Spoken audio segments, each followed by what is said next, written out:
Hello everyone, स्वागत है आपका मेरे यूट्यूब क्लासेस में। आज की क्लास में हम बात करने वाले हैं जेबीटी एंट्रांस के प्रीवियस पेपर की, जो कि आपका हुआ था जुलाई 2021 में। इसमें हम खास करके हिंदी के 25 क्वेश्चन डिस्कस करेंगे। हिंदी के 25 क्वेश्चंस को हम इसमें डिस्कस करने वाले हैं, क्योंकि जो आपका जेबीटी एंट्रांस जो एग्ज़ाम होता है उसमें आपको 4 सब्जेक्ट आएंगे मेनली। पहला देखिए कौन सा आएगा। हिंदी के 25 क्वेश्चन आएंगे, इंग्लिश 25 क्वेश्चन, मैथमेटिक्स 25 क्वेश्चन और आपका जीएस वाला पार्ट 25 क्वेश्चन, यानी 25-25 कुल मिलाकर आपको इसमें 100 क्वेश्चन आने वाले हैं, जिनमें से हम आज डिस्कस करने वाले हैं हिंदी के 25 क्वेश्चंस को। ये आपका पेपर हुआ था आपका 2021 में। इन क्वेश्चंस को देखेंगे कि यहाँ पर क्या पूछा गया था, किस तरीके से आपने अपनी तैयारी करनी है। प्रीवियस पेपर को हम ज़रूर अटेम्प्ट करनी चाहिए हमें, क्योंकि इससे हमें थोड़ा सा गाइडलाइन मिलता है कि किस प्रकार का हमें एग्ज़ाम में पैटर्न देखने को मिलता है। देखिए यहाँ पर अगर मैं बात करूँ तो यहाँ पर सबसे पहला क्वेश्चन जो हमारे पास बन रहा है, एक या अनेक अक्षरों के मेल से जो सार्थक इकाई बनती है उसे क्या कहते हैं। अक्षर ही क्या होते हैं बच्चे, यहाँ पर आप ध्यान से देखिएगा, अक्षर ही आपके वर्ण कहलाते हैं। और जब वर्ण से वर्ण जब मिलता है तो उसे हम क्या कहते हैं, उसे हम शब्द कहते हैं। इसका राइट आंसर आपका बन जाएगा ऑप्शन नंबर बी। तो 26 का सही आंसर आपका बनेगा option number B. Question number 27 में क्या कहता है, यदि धन अपि, 27 क्वेश्चन क्या कहता है, यदि धन अपि की शुद्ध संधि होगी। ये आपको संधि विच्छेद दिया गया है।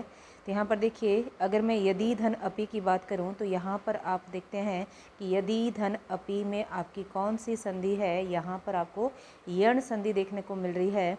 और जब यण संधि होएगी तो यहाँ पर यदि और अ, यानी ई और अ मिलाकर क्या बनाते हैं, य बनाते हैं। तो यहाँ पर हमारे पास निकल के आ जाएगा यद्यपि।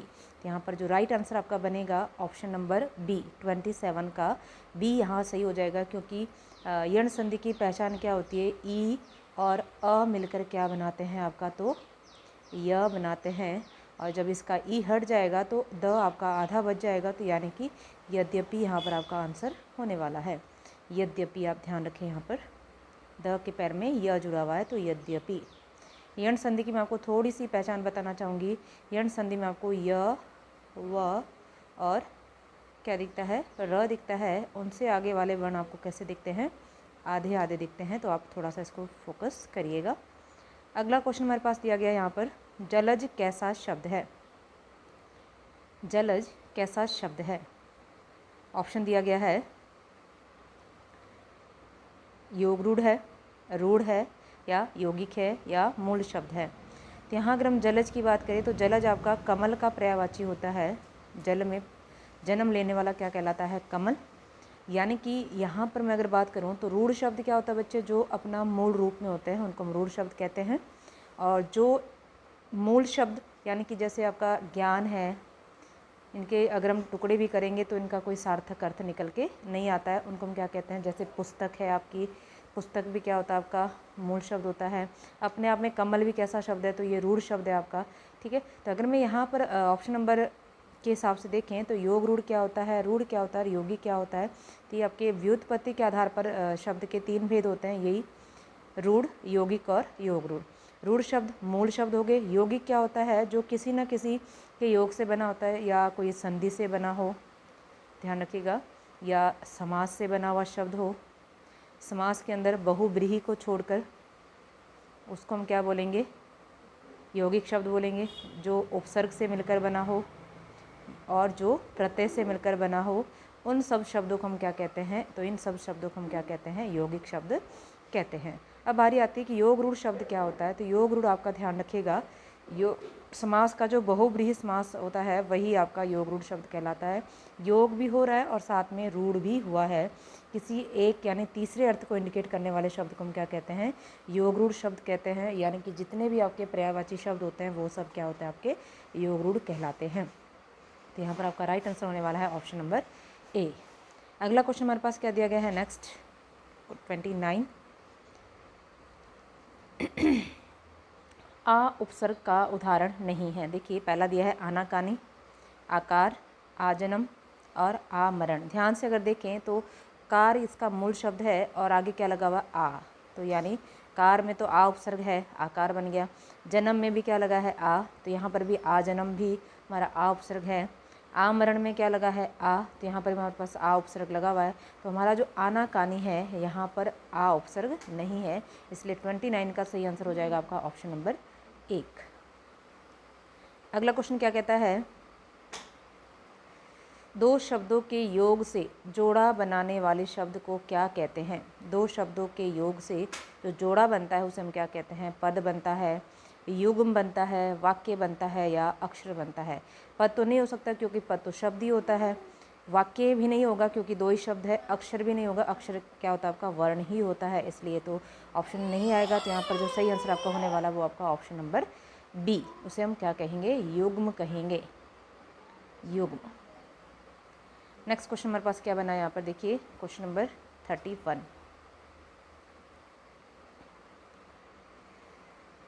हिंदी के वर्ण कौन सी लिपि में लिखे जाते हैं।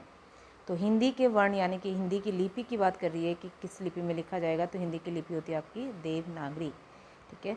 रोमन आपकी अंग्रेजी की आ जाएगी, ठीक है। और ब्राह्मी सभी लिपियों का जन्म कहाँ से हुआ, तो ब्राह्मी लिपि से। इसका जो सही आंसर आपका बनेगा वो है आपका देवनागरी। ई कैसा स्वर है, ह्रस्व स्वर है, दीर्घ स्वर है या प्लुत स्वर या उपरोक्त तीनों। तो याद रखिएगा यहाँ पर ई की बात कर रहा है तो ई हमारे पास दीर्घ स्वर होता है। ह्रस्व स्वर 4 होते हैं, कौन कौन से आपके, अ, ई, उ और री। बाकी जो बच जाते हैं सारे के सारे वो क्या होते हैं आपके दीर्घ स्वर होते हैं। प्लुत स्वर वो होता है जिसके उच्चारण में लंबा समय लगता है, यानी कहने का मतलब जिसका उच्चारण हम कैसे करते हैं, तिगुना, यानी ह्रस्व स्वर 1 गुना होता है, दीर्घ स्वर आपका 2 गुना होता है, और सी आपका यानी कि प्लुत स्वर क्या होता है जिसमें 2 गुने से ज़्यादा समय लगे उसको हम क्या कहते हैं, प्लुत स्वर कहते हैं। जैसे मैंने लिख दिया ओम, ठीक है। तो यहाँ पर ये जो आपका कह रहा है कि गुरु यानी ओ को आपने 2 बार पढ़ना है, तो यानी ओ जो हमारे पास आएगा वो ओम, यानी कि यहाँ पर हम देखें तो प्लुत स्वर आपका क्या कहलाएगा, जिसमें 3 गुने से भी ज़्यादा समय लगता है उसको हम क्या बोलते हैं, प्लुत स्वर कहते हैं। अगला क्वेश्चन क्या बना रहा है यहाँ पर, श्वास की मात्रा के आधार पर व्यंजन के कितने भेद होते हैं। तो श्वास यानी प्राण की बात करा है यहाँ पर ये कि प्राण के आधार पर कितने प्रकार होते हैं, तो 2 प्रकार होते हैं। एक होता है आपका अल्प प्राण और दूसरा होता है आपका महाप्राण। अल्प प्राण और महाप्राण आप यहाँ पर आपका आंसर होने वाला है।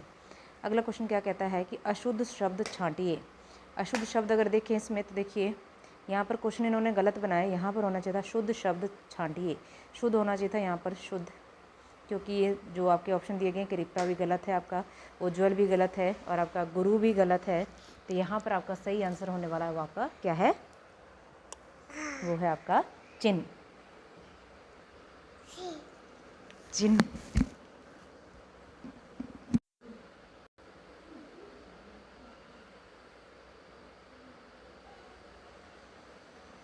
नेक्स्ट क्वेश्चन बना रहा है निर्बल का विलोम क्या होगा।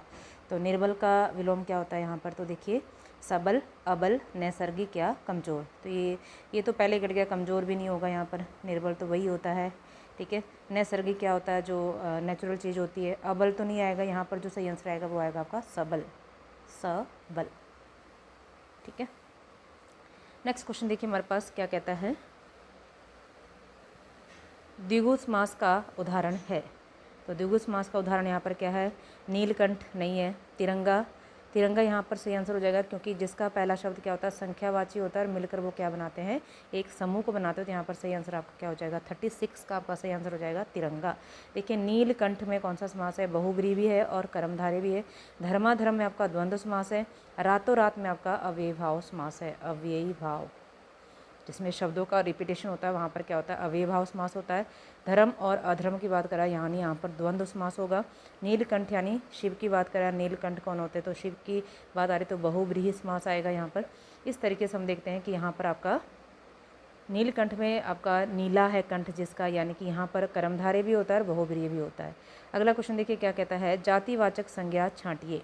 जातिवाचक संज्ञा, यानी कि जातिवाचक संज्ञा क्या होती है, जो एक पूरी जाति को इंडिकेट करती है उसे हम क्या कहते हैं, जातिवाचक संज्ञा कहते हैं। इसमें देखिए सबसे पहला ऑप्शन दिया गया है पर्वत, भारत, राम, गंगा। अगर मैं बात करूं तो पर्वत की अगर बात की जाए तो देखिए पर्वत हमारा जातिवाचक संज्ञा है। क्यों? क्योंकि पर्वत कोई एक पर्वत नहीं है, बहुत सारे पर्वत है, यानी कि ये एक पूरी की पूरी कम्युनिटी को इंडिकेट कर रहा है, तो उसको हम जातिवाचक संज्ञा में रखेंगे। अगर मैं भारत की बात करूँ तो भारत एक ही है हमारा देश। राम की बात करें तो ये व्यक्तिवाचक है, ये भी व्यक्तिवाचक आपका, और गंगा भी क्या आपकी एक नदी है, तो ये तीनों के तीनों आपके क्या हो जाएंगे बच्चे, ये हो जाएंगे आपके व्यक्तिवाचक, जो एक व्यक्ति को इंडिकेट करते हैं, और जो जाति को बता रहा है वो आपका पर्वत है। तो यहाँ पर आपका सही आंसर हो जाएगा, आपका राइट आंसर जहाँ पर बनने वाला आपका वो है आपका ऑप्शन नंबर ए। जातिवाचक संज्ञा क्या होती है, जैसे लड़का भी जाति है, गाय जाति है ना, एक जाति को इंडिकेट करता है, उसको हम क्या बोलेंगे, जातिवाचक संज्ञा का नाम देंगे। अगला देखिए क्वेश्चन क्या कहता है, बहुत ही सिंपल क्वेश्चन यहाँ पर बनते हैं आपके जेबीटी एंट्रांस में। देखिए यहाँ पर क्या बोल रहा है कि काल कितने प्रकार के होते हैं। काल टेंस की बात कर रहा है तो काल हमारे पास कितने प्रकार के होते हैं, 3 प्रकार के। एक होता है आपका भूतकाल, एक होता है आपका वर्तमान काल, और एक होता है आपका भविष्य काल। भविष्य काल 3 प्रकार के आपके काल होते हैं। अगला क्वेश्चन देखिए क्या कहता है, शीला आपको अपना बड़ा भाई मानती है। शीला आपको अपना बड़ा भाई मानती है, इसमें कौन सा वाक्य है। देखिए वाक्य की अगर बात की जाए तो यहाँ पर सरल वाक्य दिया गया ऑप्शन, संयुक्त वाक्य है, मिश्र वाक्य या विशेष वाक्य है। शीला आपको बड़ा भाई मानती है, यहाँ पर सिंपल सी बात हो रही है, यानी कि जिसमें एक ही उद्देश्य और एक ही विधेय रहता है वहाँ पर हमेशा सरल वाक्य ही काम करता है। यहाँ पर बच्चे आपका क्या आएगा, ऑप्शन नंबर ए आपका आंसर हो जाएगा। संयुक्त क्या होता है, जहाँ पर हमारे पास क्या होता है, एक से ज़्यादा उद्देश्य होता है और एक से ज़्यादा आपका विधेय होता है, उसको हम क्या बोलते हैं, संयुक्त वाक्य बोलते हैं। और मिश्र वाक्य क्या होता है, जिसमें एक प्रधान उपवाक्य होता है और एक आपका आश्रित उपवाक्य होता है। मिश्र वाक्य में देखिए ध्यान रखिएगा, जहाँ पर हम देखते हैं कि अध्यापक ने कहा कि कल आपका अवकाश रहेगा, तो वहाँ पर यानी कि आगे वाली बात मुझे पूरी करनी ही पड़ेगी, उसको हम क्या बोलते हैं, मिश्र वाक्य बोलते हैं। अगर मैं आपको दूसरा एग्जांपल दूँ तो यहाँ पर अगर देखें कि जब मैं छोटा था, तो यानी मुझे अपनी बात को पूरा करना पड़ेगा, तब मैं शरारत बहुत करता था, इसका मतलब यहाँ पर भी क्या हो जाएगा, ये मिश्र वाक्य का उदाहरण बन जाएगा। लेकिन जो हमारे पास यहाँ पर क्वेश्चन में दिया गया कि शीला आपको अपना बड़ा भाई मानती है, यहाँ पर एक ही बात हो रही है, यानी कि जो शीला है वो आपको अपना बड़ा भाई मानती है। यहाँ पर एक ही उद्देश्य, आपका एक ही विधेय यहाँ पर देखने को मिलता है। अगला क्वेश्चन देखें 40, क्वेश्चन नंबर 40 में क्या दिया गया है, मुहावरा यहाँ पर बनाया गया है। यहाँ पर देखिए क्या बोलता है, यमपुर पहुँचाना। यमपुर पहुँचाना यहाँ पर आप देखें तो गंतव्य तक पहुँचाना, ईश्वर घर जाना, हत्या करना या मार डालना। यहाँ पर सटीक ऐसा लगता है कि सारे ऑप्शन बिल्कुल सही है, लेकिन यहाँ पर जो बिल्कुल सही आंसर आपका बनने वाला है वो आपका मार डालना, ऑप्शन नंबर डी। 40 का आपका ऑप्शन नंबर डी यहाँ पर सही आंसर होने वाला है। अगला क्वेश्चन देखिए क्या कहता है, यहाँ पर अलंकार भी पूछा जाता है, थोड़ा सा अलंकार वाला टॉपिक भी टच कर लें। देखिए चारू चंद्र की चंचल किरणें खेल रही थी जल थल में, तो यहाँ पर आपका अलंकार पूछा गया कि इसमें कौन सा अलंकार है, तो यहाँ पर बच्चे आपका अनुप्रास अलंकार आएगा। क्यों? क्योंकि देखो च वर्ण आपका रिपीट हो रहा है, तो यानी कि जहाँ पर एक ही वर्ण की पुनरावृत्ति, वर्ण की बात करिए, एक ही वर्ण की पुनरावृत्ति होती है, वहाँ पर क्या आएगा आपका, तो वहाँ पर अनुप्रास अलंकार का प्रयोग किया जा सकता है ना। अब देखिए अगला यहाँ पर क्या पूछा गया है कि सुप्रिटेंडेंट को हिंदी में क्या कहते हैं। सुप्रिटेंडेंट को हिंदी में क्या कहेंगे, बहुत ही बेसिक सा क्वेश्चन है ये आपका आएगा। यहाँ पर अधीक्षक उनको कहा जाता है जो आपके सुप्रिटेंडेंट कहलाते हैं, हिंदी में उनको क्या कहते हैं, अधीक्षक कहा जाता है। अगला क्वेश्चन देखिए 43 क्या कहता है, आज्ञार्थक वाक्य छांटिए। वाक्य अर्थ के आधार पर 8 प्रकार के होते हैं, उनमें से एक प्रकार यहाँ पर दिया गया आज्ञार्थक, जिसमें आज्ञा की बात की जाए, शायद आज वर्षा हो, ये तो नहीं होगा क्योंकि ये तो आपका कैसा है, संदिग्ध वाला है। यहाँ शोर मत करो, कहीं ना कहीं ये लग रहा है कि भाई क्या दे रहा है ना, आपको क्या दे रहा है, आज्ञा दे रहा है कि भाई यहाँ पर शोर मत करिए। तुम्हारा नाम क्या है, ये तो सिंपल सी बात है, प्रश्नवाचक यहाँ पर प्रश्नार्थक यहाँ पर किया जा रहा है।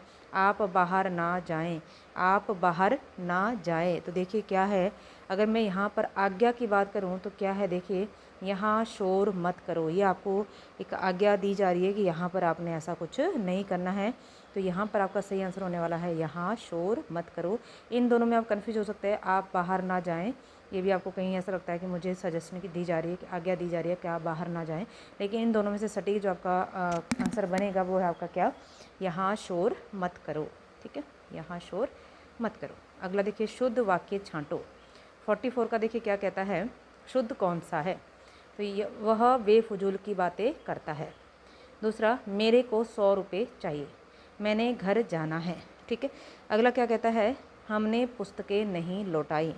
तो 44 का अगर यहाँ को देखें, देखो वह बेफजूल की बातें करता है, यहाँ पर आएगा वह, अगर तो बे लगाना है तो है ना, बेफजूल की बातें करता है, यहाँ फजूल आएगा खाली। ठीक है, मेरे को यानी मुझे 100 रुपये चाहिए, ऐसा बनेगा।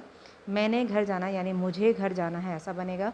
हमने पुस्तकें नहीं लौटाई हैं यानी कि हमने पुस्तकें नहीं लौटाई, ये आपका बिल्कुल यहाँ पर करेक्ट आंसर होने वाला। तो ऑप्शन नंबर डी इसका बिल्कुल शुद्ध दिया गया है। नेक्स्ट देखिए हमारे पास क्या कहता है, अगला जो हमारे पास क्वेश्चन है वो है आपका 45। पक्षी का पर्यायवाची शब्द नहीं है, क्या नहीं है, देखिए मृगांक, अंडज, खग या पतंग। तो यहाँ पर अगर ध्यान से अगर ऑप्शन को आप देखेंगे तो यहाँ पर देखिए मृगांक किसका पर्यायवाची नहीं है, अंडज भी पक्षी का होता है, खग भी होता है और पतंग भी इसे कहा जा सकता है। अगला क्वेश्चन देखिए 46 क्या कहता है, पगड़ी शब्द है, पगड़ी कैसा शब्द है, देशज है, विदेशज है, तत्सम है या तद्भव है। पगड़ी जो शब्द है हमारा वो हमारा देशज शब्द आता है। देशज में आप 2-4 शब्द और याद रखिए, जैसे लोटा है, ठीक है, जिनको पूछा जाता है, खिड़की है ना, खटखटाहट, जो डबल डबल सी आवाज़ें होती है उनको भी हम क्या बोलते हैं, देशज शब्द। देशज का मतलब होता है जो हमारे देश में जन्म लेती है। विदेशज मतलब जो विदेश से शब्द आए होते हैं, जैसे अरबी फारसी के शब्द, उनको हम क्या बोलते हैं, विदेशज। तत्सम क्या होता है बच्चे, जो तत् यानी तत् धन सम से बना है, तत्सम यानी कि किसके जैसा, संस्कृत के जैसा, यानी संस्कृत वाले सारे शब्द क्या होते हैं आपके, संस्कृत वाले सारे शब्द क्या कहलाते हैं, तो तत्सम। तद्भव क्या होता है, जो संस्कृत से बनते हैं यानी कि संस्कृत के बिगड़े रूप को हम क्या कहते हैं, तद्भव शब्द कहते हैं। तद धन भव से बना है यानी कि उससे बना होना, किससे बना होना, संस्कृत से बना होना। जैसे अगर आपको देखा जाए तो आप गोधूम बोलते हैं, है ना, गोधूम आपका तत्सम शब्द है, और इसका अगर देखें तो यानी कि गेहूँ, गोधूम को हम क्या बोलते हैं, गेहूँ बोलते हैं, है ना, तो ये तद्भव रूप है और ये आपका तत्सम रूप है। अगली बात करते हैं यहाँ पर 47 में क्या कहता है, हिंदी शब्द किस भाषा से आया है। बहुत इंपॉर्टेंट क्वेश्चन ये, हिंदी शब्द किस भाषा से आया है, तो याद रखिएगा फारसी भाषा से हिंदी शब्द आया है। ये भी आपका इंपॉर्टेंट क्वेश्चन हो जाएगा यहाँ पर, क्योंकि फारसी जो अरब फारस वाले जो लोग थे वो स का उच्चारण क्या करते थे, ह, तो ह सिंध वाला प्रदेश है जहाँ पर रिवर बहती थी, तो सिंध को बोला गया हिंद, और फिर धीरे धीरे इसमें ई प्रत्यय जुड़ता गया तो क्या बन गया, ये हिंदी बन गया। ठीक है, अगला क्वेश्चन देखिए क्या है, संयुक्त व्यंजन कितने हैं। बहुत इंपॉर्टेंट क्वेश्चन है, संयुक्त व्यंजन कितने हैं। तो संयुक्त व्यंजन आपके कितने होते हैं बच्चे, 4 होते हैं। कौन कौन से होते हैं, देखिए अक्ष, त्र, ज्ञ और आपका श्र, ये आपके 4 होते हैं संयुक्त व्यंजन। अगला देखिए थ का उच्चारण स्थान बताइए। थ का उच्चारण स्थान आपने यहाँ पर बताना, थ, त, थ, यानी ये त वर्ग में आता है, और त वर्ग का उच्चारण आपका कहाँ से किया जाता है, दंत से। इसका जो राइट आंसर आपका होने वाला है वो आपका option number B. Next question देखिए क्या कहता है, द्वित्व व्यंजन का उदाहरण है। द्वित्व व्यंजन क्या होता है, द्वित्व यानी डबल डबल जो लगते हैं व्यंजन, उनको हम क्या कहते हैं, द्वित्व व्यंजन कहते हैं। यहाँ पर एक ही आपको बिल्कुल अलग दिख रहा होगा, कौन सा, देखो पक्का, पक्का, देखो डबल का यहाँ पर आया, उनको हम क्या बोलते हैं, जहाँ पर डबल डबल आता है ये वाला और एक जैसे से व्यंजन होते हैं उनको हम क्या बोलते हैं, द्वित्व व्यंजन कहते हैं। यानी कि जो जिसमें आपको ये देखने को मिलता है जैसे डबल डबल, एक पूरा है एक आपका आधा है, बाकी में देखो श्रीमान है, परमार्थ है और आपका परमात्मा है, इन सब में नहीं आएगा आपका, कहाँ आएगा, द्वित्व व्यंजन, यानी पक्का शब्द में आपका क्या लगा है, द्वित्व व्यंजन यहाँ पर देखने को मिलता है। ठीक है, तो हमने आज डिस्कस किए बच्चों क्या, हिंदी के लगभग हमने 25 क्वेश्चन डिस्कस किए हैं जो कि पुराने जेबीटी एंट्रांस में पूछे जा चुके हैं। ये सीरीज़ आपको इंपॉर्टेंट रहने वाली है, हिंदी से आपका कोई भी क्वेश्चन यहाँ से छूटने वाला नहीं है। जब भी आप हिंदी के एमसीक्यूज़ को सॉल्व करें तो उसके चारों ऑप्शन को आप सॉल्व कीजिएगा। ठीक है, जैसे मैं भी साथ साथ में कराऊँगी, है ना, तो ये चीज़ हम देखेंगे यहाँ पर, और साथ में जितने भी पुराने पेपर अभी तक हुए हैं जेबीटी एंट्रांस के, उनको मैं लाने का प्रयास करूँगी आपके बीच में, तो आप मेरे साथ बने रहिए। अगर आपको ये सीरीज़ पसंद आती है तो प्लीज़ लाइक, शेयर और सब्सक्राइब जरूर कीजिएगा, ताकि मुझे भी इससे आगे मोटिवेशन मिले कि हाँ भाई बच्चों को पसंद आ रही है क्लासेस। इससे हमें पता चलता है कि हाँ बच्चों को समझ में आ रहा है, क्या हमारा पढ़ाया हुआ बच्चों को समझ में आता है, तो ये चीज़ यहाँ पर देखने को मिलती है। ठीक है, तो आज मैंने आपको बताया कि जेबीटी एंट्रांस में हिंदी का पैटर्न किस प्रकार से आता है। तो यहाँ पर अगर देखिए बच्चे तो 2-4 चीज़ें निकल के आती है। देखिए क्या कि थोड़ा सा बहुत ही बेसिक यहाँ पर पूछा गया है, 2-4 शब्द जैसे पर्यायवाची के पूछ लिया है ना, तत्सम तद्भव देशज विदेशज देख लिया आपने, उच्चारण स्थान को देख लिया है। पहला जो आपका टॉपिक रहता है वर्णमाला वाला वो आप ज़रूर डिस्कस करें, अपने आप से भी उसको तैयार करें। और वैसे तो मैं भी उसमें करवाने का प्रयास करूँगी, लेकिन आप खुद से भी थोड़ा सा देख लीजिएगा, है ना। वर्ण विचार वाला टॉपिक आपका, संधि वाला टॉपिक है, देखो हर चीज़ को टच किया गया है। अलंकार है, इसमें अलंकार वाला टॉपिक भी पूछा गया है आपका। संधि वाला टॉपिक है, ये भी इसमें पूछा जा चुका है। आपके विलोम शब्द है, तो लगभग 25 क्वेश्चन बहुत ही बेसिक से बनाता है। थोड़ी थोड़ी आपको इसके बारे में नॉलेज होनी चाहिए कि क्या चीज़ इसमें रहने वाली है ना। बस बाकी और ज़्यादा यहाँ से कुछ नहीं पूछा जाता। देखो काल वाला क्वेश्चन पूछा गया है। थोड़े से ये शब्द देख लेना, जैसे सुपरिटेंडेंट को हिंदी में क्या कहते हैं, थोड़े थोड़े इनको हम देखेंगे। बेसिक से क्वेश्चन में आपको ये जो आपकी शब्दावली आती है ये भी पूछा जा सकता है, तो इसको हम थोड़ा सा देखेंगे। वाक्य वाला पार्ट इसने टच किया, यहाँ पर मुहावरे हैं थोड़े से, है ना, तो ये संज्ञा के बारे में थोड़ा सा पूछा गया है। तो यानी कि कहने का मतलब यहाँ पर पूरा का पूरा आपका हिंदी का जो व्याकरण है वो इसमें डाला गया है ना। ठीक है, तो आज के लिए बच्चों इतना ही। 25 क्वेश्चन मैंने आपके साथ डिस्कस किए हैं, इनको आप अच्छे से देखिएगा किस प्रकार से क्वेश्चन बनता है। बहुत ही बेसिक यहाँ पर क्वेश्चन बनाया जाता है। अगर आप तैयारी कर रहे हैं तो ये लगातार आपको पता भी चल रहा होगा कि वही क्वेश्चन है जो हमने कभी ना कभी देखे हैं। तो आज के लिए इतना ही। Thank you so much.